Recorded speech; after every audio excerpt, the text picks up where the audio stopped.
You may be wondering when I began my Christmas shopping and bought my first lot of Christmas cards. The answer to that question was yesterday at 2 p.m.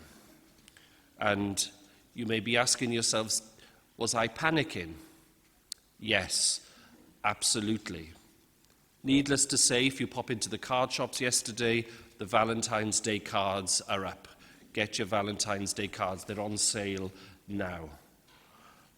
And as I was going around, slightly losing my marbles yesterday, I was thinking about how it never fails to amaze me every year, or how chaotic this sort of Christmas season actually gets, and how we only have to look to the immense build-up over these last few months. I play a game with some friends of mine on WhatsApp about the first Christmas stuff that we find around. And we get in the first Christmas things about August. I think the first Christmas decoration in a house, I think, was, I want to say about the sort of just before Halloween, sort of like before November. The one-stop shop here had the Christmas tree out, all decorated with a white cloth over it. So it was a ghost for Halloween, and then on the 1st of November, Christmas.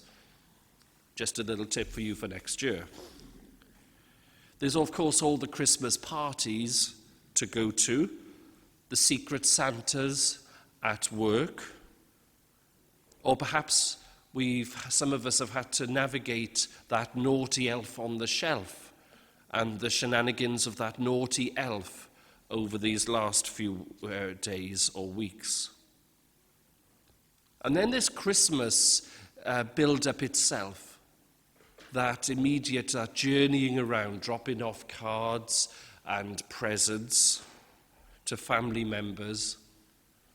And then normally then, of course, then we've got the great move for Christmas about the 23rd, maybe yesterday morning, as we travel to our loved ones to spend those precious moments together, those Christmases together.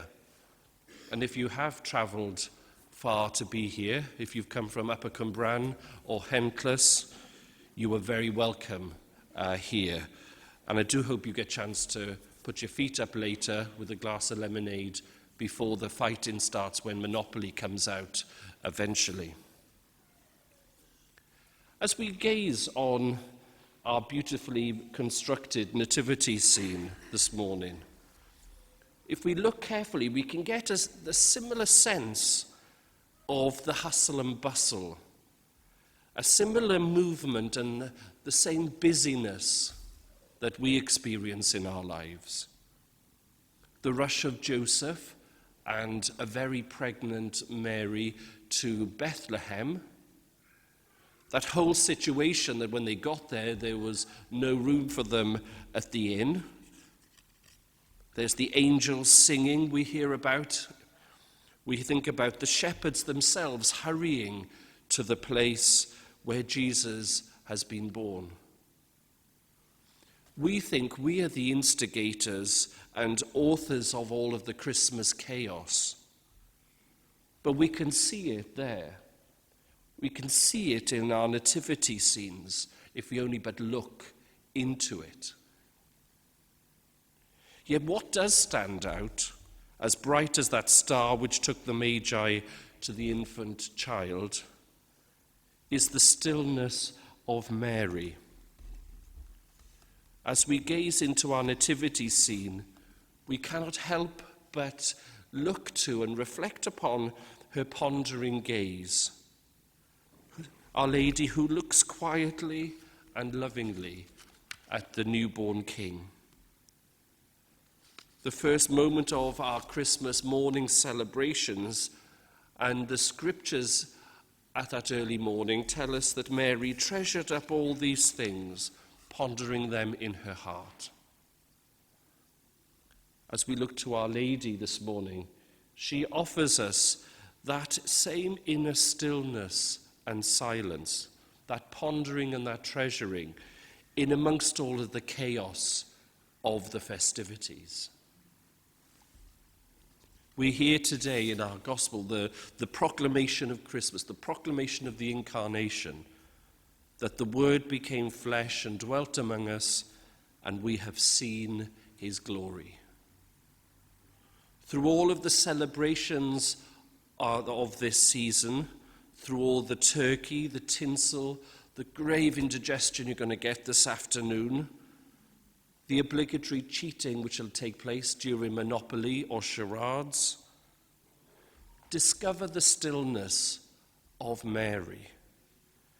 I invite you to spend just a little moment later on to go to your nativity scenes at home and look to Mary in that scene, or to pick up that Christmas scene on a Christmas card that you've received.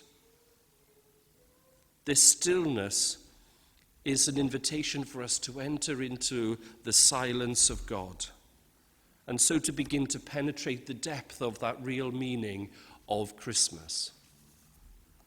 The silence is not an empty silence.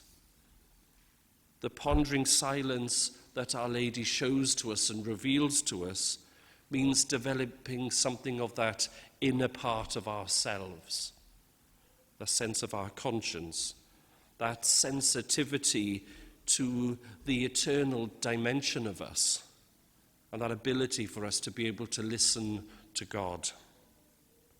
Happy Christmas, everyone. Please be assured of my prayers for you and for your family. Amen.